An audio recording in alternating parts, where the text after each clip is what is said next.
Good morning. I am Jackie Besinger, your host for DIScourse. This morning, we are on track talking about and setting the record.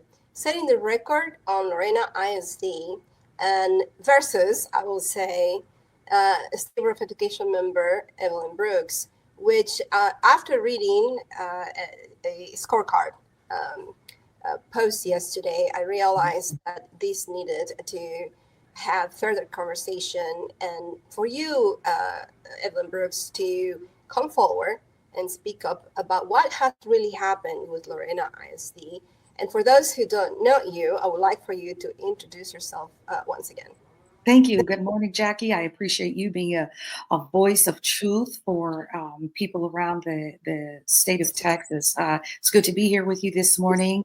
I represent the state of Texas as State Board of Education representative. I represent District 14 as I, of course, make decisions that impact all 5.4 million public school children here in the state of Texas. It's an honor and a privilege to be here. As a leader to the people, I serve as a voice of truth as I defend and look after the best interests of our children. My previous campaign, or not previous campaign, but after taking an oath of office, I took an oath to uphold the United States Constitution. And my promise to the people were to put Texas children first. And that has always been my priority, as demonstrated through my approximate 3 years while serving in this position. And it's an honor. And I am so thankful because we have never had that strong step forward from State Board of Education members. I know Pat Hardy did get involved in the very beginning before she left us, while she was still a board member.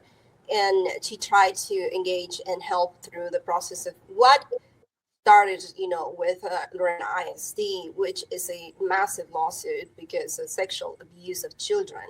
And now, okay, we're not going there because that's currently in docket. But I would like to talk about a little bit more about the attack, against you, because you stepped forward. You are defending children and helping parents who reach out to you. I have the same thing. People will reach out to me. I will go to those meetings and help them through the process. But you are a State Board of Education member, and you heard the call, and did not stop at anything, to see what was really happening here. But talk to me about what happens in the second meeting, because you had a prior meeting with the superintendent, in which I understand it was something that the community accepted as something that they need to move forward. But what leads to these principle being so standoffish against you in the first place and attacking you worse than we can imagine? I mean, she's attacking you in the same way she will attack a parent. Mm-hmm. Yeah, so first I'm going to say thank you for allowing me to set the record straight. So, and where this all started from with the Lorena ISD. First, I really want to let community members know that Lorena ISD, it's a small community just outside of Waco, and it's a wonderful, strong community. The teachers are involved, parents are involved, grandparents are involved. That's my sense of the community. From when I speak with parents are they appreciate their school, right? It's their neighborhood school. Everyone knows everyone, right? And it's a good school district, meaning there's more good than there is bad, right? So something bad happened, and we learn from it. Not only do we learn from it, but we give parents and community members the opportunity to grieve through it, to talk through it, and to be free to express the impact it has made on their lives. And so I just got a call from community members about this when this investigation was ongoing. It happened after. Since then, that the responsible substitute teacher for this hideous crime has been found guilty, and he is serving his punishment. So I was someone reached out to me after this incident had happened about some other things that have come up about parents feeling as if the district was not being transparent, as if the district was hiding further information and just not cooperating with essentially the Texas Education Code Chapter 4. The community and parents should be involved in the education of their child's life. So there is a lot of autonomy that the education code gives our independent communities because not one community is the same. But in this situation, parents were grieving. Parents felt like their voices weren't being heard. They're escalating up the ladder of the grievance, both in district and with the TEA. And so I listened. And there were letters, emails that were sent out to all 15 board members actually about this incident. And why is that important? Because honestly, if you're sitting in a position of as an elected official, you represent the people. You represent the voice of the child, the voice of the parent, the voice of grandparents, citizens, teachers, administrators, and superintendents. And I make myself available to all people involved in all things education. So it kind of started there. It started with just a simple telephone call and with a parent voicing their concern. From there, media reached out to me, and we could talk about that if you want to, but that's just how so I got involved in this, and it was simply listening again to the voices of the people so that I could be a voice of truth for the people. Without you, there would have never been recognition to the issues that these parents were going through. That's a fact. Okay. I know the cases the TEA handles, and they have been years and years and years of no one ever fixing anything.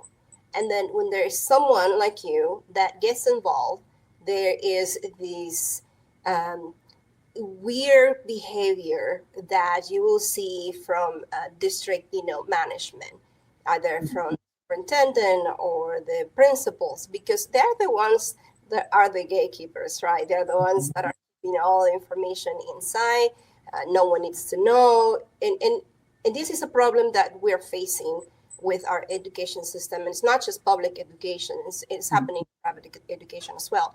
But this particular school district is left me with a little bit of a sour taste, okay? Because they come with an email attacking you to scare you away, to walk away from helping any child, any parent anymore.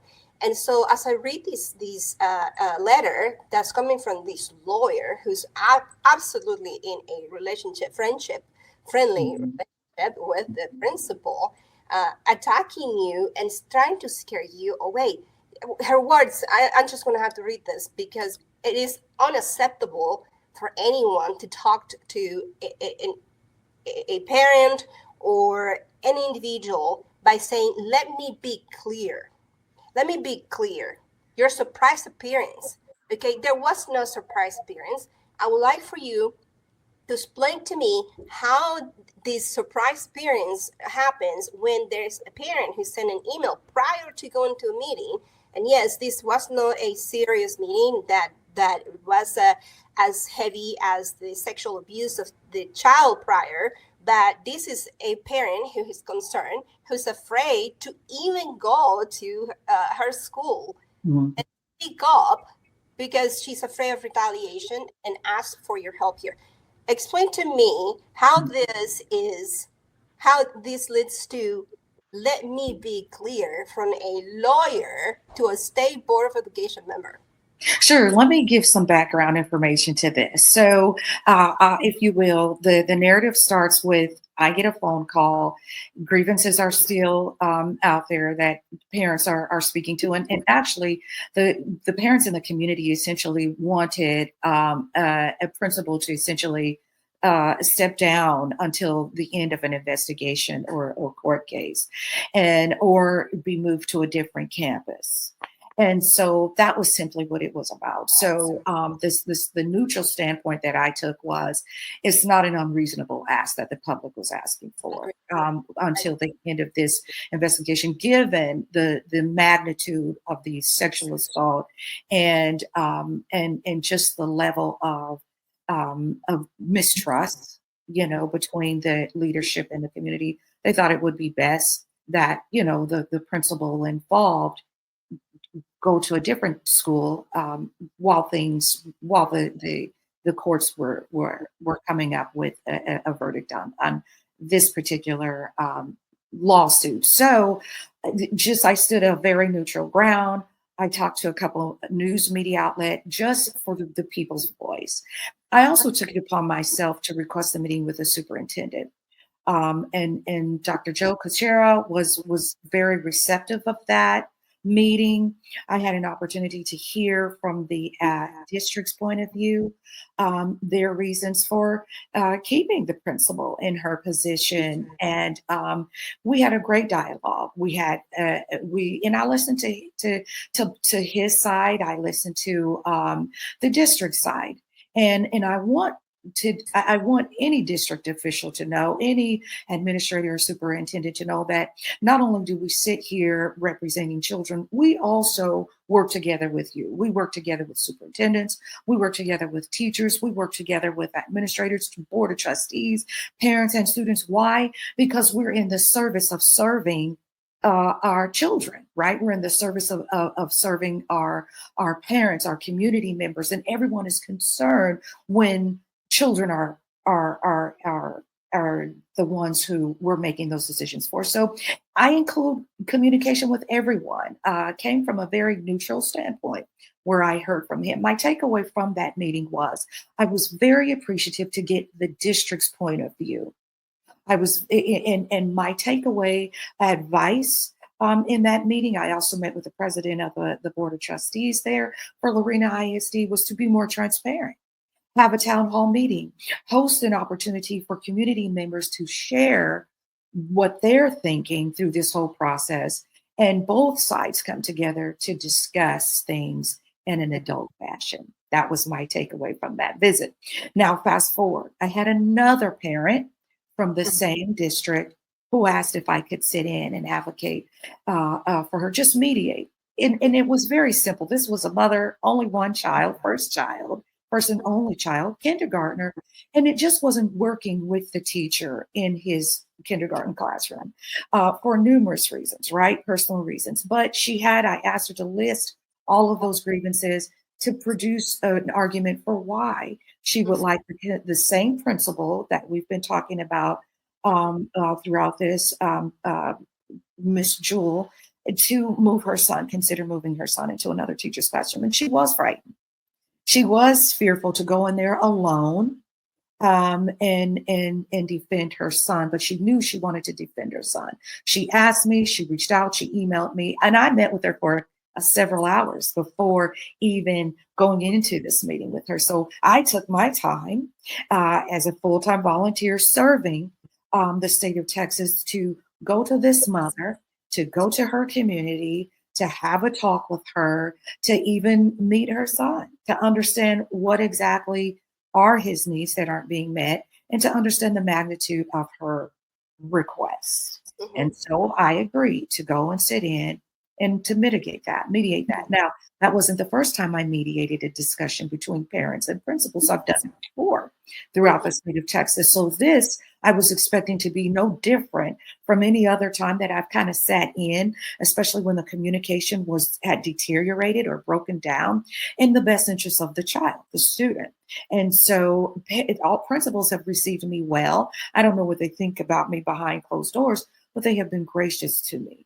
They have allowed me to sit in. Usually there's an attorney present or an assistant principal present, and we just come to a reasonable agreement on what's best for that child, that student. My concern, Texas children first. And whatever that means, or whoever we have to talk to, or whatever meetings that need to take place, we're going to make sure that we put Texas children first. So I sat down, and again, that is after talking to this mother and understanding what her problem was and seeing if it was reasonable. And I believed it was reasonable for her to request from the principal to move her son to another teacher's classroom. Very sweet and simple, right? And so I get to this meeting.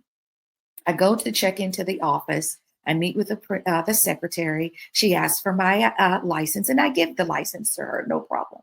And then they asked to take a picture, and I did have a problem with that because my picture was on my license. There was no arguing. I wasn't shouting.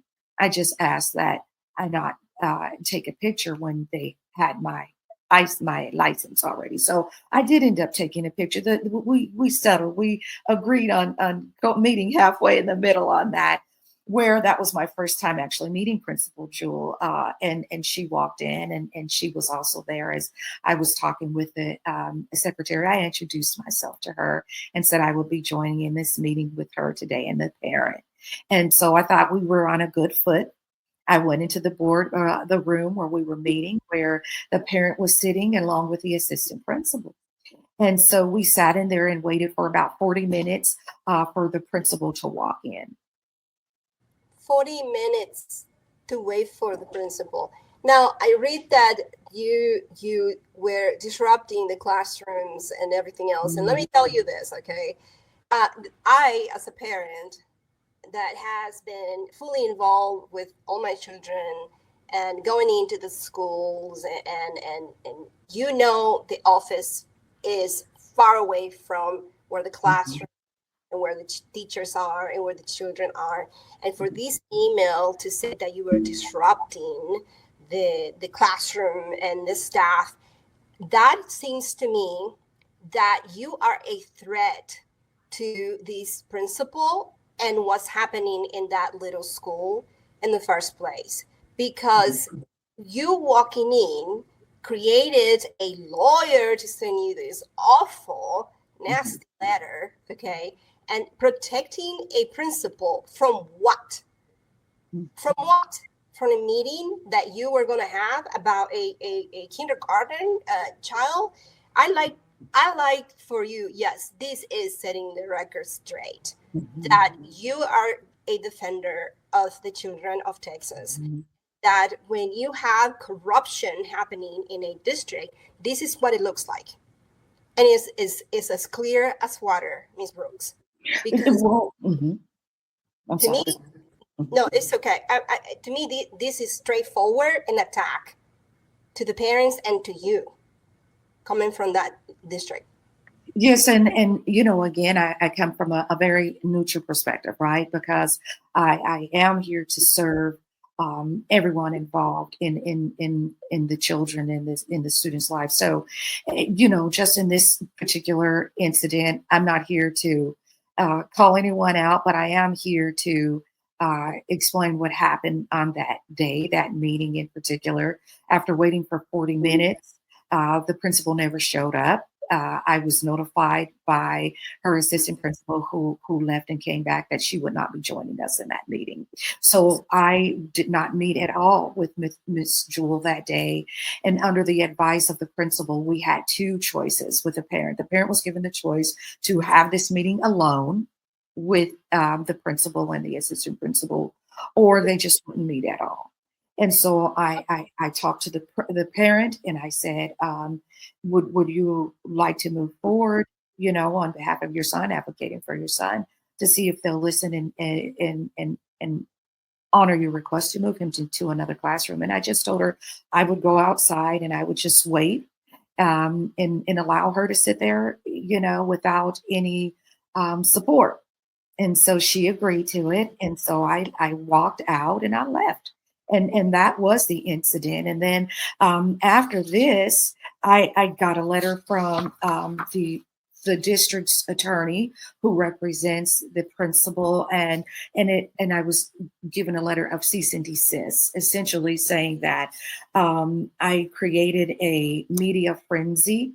And the only media frenzy here she's referring to is trying to suppress the voice of the people from speaking the truth or our narrative, or a side of that's a different perspective from the district side. So if that is what a media frenzy is now defined as, then so be it, because the voice of the people must not be suppressed.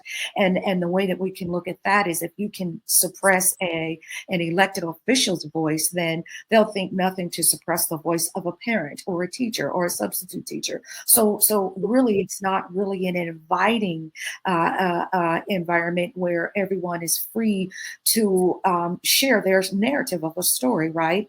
And so I wanted to just set the record straight to say that there was not a media frenzy. We were simply stating the truth. And the couple of times I spoke with media, I was neutral. I was very considerate of all people involved. I can't speak to the investigation or the lawsuit. All I can do is speak to the fact that I was being a voice for a student who clearly needed to be moved into another classroom. However, the principal and her attorney saw something more and inflated it to something more than what it simply was. I have gone driven many a miles again to defend the voice of a student and parents. That's what my job requires of a servant leader. I'm a servant leader to the people.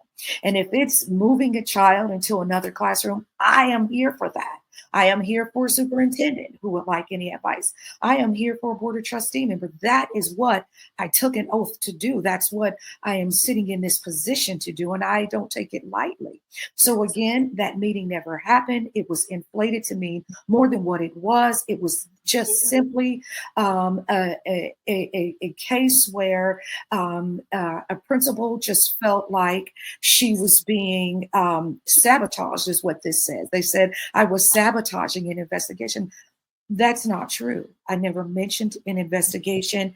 And I can't help if she was intimidated because of my presence. But I did nothing to say that I was her enemy. And I'm still in a position where I'm not the principal's enemy. I'm not the Lorena ISD's enemy at all. If anything, I would love to see this community heal, the families who are impacted heal, so that they can move forward, so that the students can thrive and actually go about challenging themselves in an academically driven environment. That's really my only concern here. So again, I wasn't given a fair shot according to this one-sided narrative. And the narrative is she created a media frenzy? No. And that she was trying to sabotage an investigation? No. Clearly, there was a principal who felt a little intimidated that someone from the State Board of Education would take time to come and sit and mediate a simple meeting. And that was it, no more. I do not speak to the investigation. I know nothing about the investigation. I'm not mediating the investigation. I'm not here to critique it. But I did want to set the record straight. And that's the message that I would just like to get out to constituents here in the state of Texas. Texas, children first.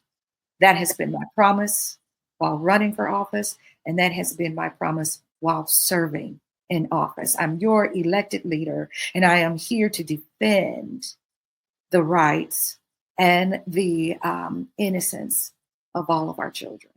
Thank you so much for this time.